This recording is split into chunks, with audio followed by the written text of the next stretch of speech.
Buat kamu orang Kalimantan mungkin udah gak asing ya dengan legenda yang satu ini. Yakni legenda Padang 12, atau kota gaib yang konon terdiri dari lingkungan megah dan mewah dan hanya dihuni oleh orang-orang Limun. Kota Padang 12 diyakini terdapat di Kabupaten Ketapang yang jaraknya sekitar 30 menit dari Bandara Supadio Kota Pontianak. Kalau dilihat sama orang awam, Padang 12 ini hanya seperti Padang Ilalang pada umumnya namun dengan hamparan sangat luas. Hamparan tersebut memang hanya terdiri dari tumbuh-tumbuhan liar, makanya kemudian disebut dengan Padang 12 oleh masyarakat setempat.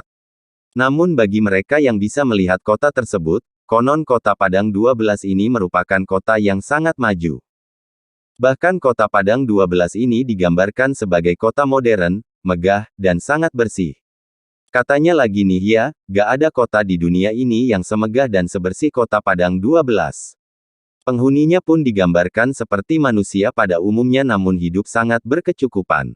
Kabarnya penghuni kota Padang 12 ini semuanya memiliki hunian mewah dan juga kendaraan mewah seperti Ferrari, Rolls-Royce, dan juga Harley Davidson. Bahkan ada yang bilang kalau penghuni kota Padang 12 juga biasa memiliki pesawat pribadi dan kapal pesiar. Masih menurut legenda masyarakat setempat, kota Padang 12 ini dihuni oleh orang-orang Limun. Mereka terlihat seperti manusia pada umumnya, namun tak memiliki garis di bagian bawah hidungnya. Katanya mereka juga beraktivitas seperti manusia pada umumnya. Konon, orang-orang Limun ini juga melakukan aktivitas jual beli dengan manusia. Alat transaksi yang mereka gunakan adalah menggunakan kunyit, yang katanya bisa berubah menjadi emas. Gak sedikit warga setempat yang berbagi pengalaman beruntung bisa bertransaksi dengan orang-orang Limun. Melansir dari laman Liputan 6, orang Limun yang juga sering disebut sebagai orang kebenaran ini dipercaya sebagai orang suci, jujur, dan juga taat beribadah. Tapi ada juga yang beranggapan kalau orang Limun adalah jin muslim yang sudah menempati kota tersebut selama ribuan tahun. Ada satu cerita lagi nih yang membuat kota Padang 12 ini makin mistis. Katanya nih ya, Raja Dangdut Rhoma Irama yang konon pernah diundang manggung di kota Padang 12. Rhoma Irama ini kabarnya secara mengejutkan mengaku sudah 2 kali diundang manggung di Ketapang. Tapi semua warga Ketapang bilang kalau Rhoma Irama baru pertama kalinya diundang nyanyi ke Ketapang. Katanya Rhoma Irama juga sempat bilang, kalau seingatnya, Ketapang yang pertama kali dilihatnya ketika manggung sangatlah megah. Tapi ketika datang untuk kedua kalinya kok jadi tidak sama. Kisah tersebut tentu menjadi cerita mistis yang sangat cepat beredar di masyarakat setempat bahkan juga masyarakat Kalimantan secara umum. Sampai saat ini masih banyak loh yang penasaran dengan kebenaran legenda kota Padang 12 ini. Banyak yang dengan sengaja berkunjung ke sana untuk sekadar melihat lokasi kota Padang 12. Ya tapi memang gak sembarang orang bisa melihatnya. Hanya mereka yang memiliki hati bersih saja yang konon bisa melihat kota gaib yang satu ini. Gimana nih, kamu pengen coba ke sana? Siapa tahu hatimu memang benar-benar bersih, hingga bisa berinteraksi dengan orang-orang Limun. Lumayan kan kalau pulang-pulang dikasih kunyit yang bisa berubah jadi emas, kota mewah dengan penduduk yang sangat sejahtera itu berada di Provinsi Kalimantan Barat.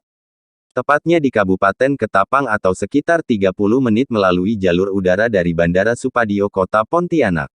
Masyarakat Ketapang biasa menyebut wilayah itu dengan nama Padang 12-12. Konon, bagi mereka yang pernah melihat kota itu, wilayah ini tampak lebih bersih dan indah dibanding negara maju yang ada di belahan bumi manapun. Rumah mewah dan kendaraan seperti mobil Ferrari dan Rolls-Royce atau motor Harley Davidson menjadi pemandangan yang biasa melintas di kota ini. Bahkan pesawat pribadi maupun kapal pesiar juga dimiliki penduduknya. Namun, ini merupakan kota gaib yang ada di Ketapang. Tidak semua mata manusia dapat melihatnya. Bagi orang awam, wilayah yang terletak di antara Kecamatan Kendawang dan Pesaguan ini hanya tanah kosong seluas 12 km persegi yang dipenuhi oleh pohon pinus dan ilalang layaknya sebuah padang rumput.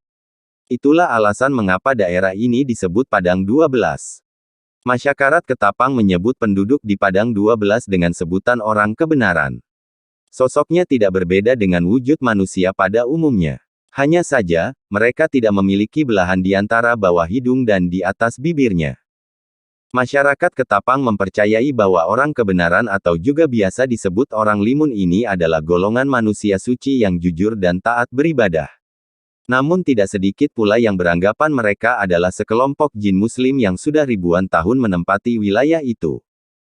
Menurut salah seorang warga Ketapang, Dodi, aktivitas orang kebenaran ini juga layaknya manusia biasa. Mereka terkadang juga pergi ke pasar yang ada di wilayah Ketapang untuk membeli kebutuhan mereka. Uniknya, mereka tidak selalu menggunakan uang sebagai alat pembayaran. Terkadang, orang kebenaran ini menggunakan kunyit atau rempah yang biasa dijadikan bahan masakan sebagai alat tukar. Kalau orang Padang 12 membayar pakai kunyit. Tapi kunyit itu besoknya jadi emas, ujar Dodi saat berbincang dengan Liputan6.com di Ketapang beberapa waktu lalu. Dodi menuturkan, pernah suatu waktu ada seorang warga bertemu dengan nenek-nenek pada malam hari di sekitar pasar Ketapang. Si nenek tersebut minta diantar pulang. Namun, ketika sampai di dekat kawasan Padang 12, si nenek yang membonceng sepeda motornya sudah hilang. Orang itu ikhlas menolong nenek, jadi pas sampai rumah di motornya ada kunyit emas, tuturnya. Pokoknya bagi yang pernah ke Padang 12, mereka pasti kagum dengan kota itu. Ceritanya di sana itu bersih, indah, dan sudah sangat maju, lanjut Dodi. Ada juga cerita menarik yang hingga ini sudah tersebar di Ketapang. Yaitu mengenai artis Rhoma Irama yang konon pernah diundang untuk menyanyi di Padang 12. Raja Dangdut itu mengaku sudah 2 kali manggung di Ketapang. Tapi hampir seluruh warga Ketapang menyebut Rhoma baru pertama kali manggung di Ketapang. Ceritanya Bang Haji Rhoma itu heran. Katanya kota Ketapang yang saat dia manggung pertama sangat megah, kok sekarang berubah, terang Dodi. Sayangnya, Liputan6.com saat ke Ketapang beberapa hari lalu tidak bisa menjangkau wilayah tersebut. Padahal jaraknya hanya sudah tinggal sekitar 2 km. Dodi tiba-tiba berubah pikiran dan meminta kami mengurungkan niat ke sana malam itu. Ia beralasan, selain jam sudah menunjukkan pukul 1 dini hari, hujan deras disertai petir terus mengiringi perjalanan kami. Jalan menuju ke sana pun sangat gelap gulita lantaran belum tersedia penerangan jalan. Percuma pun ke sana, tak bisa kita lihat apa-apa, gelap. Lebih baik kembali, hujan sangat deras, terang warga Melayu itu sambil memutar mobilnya.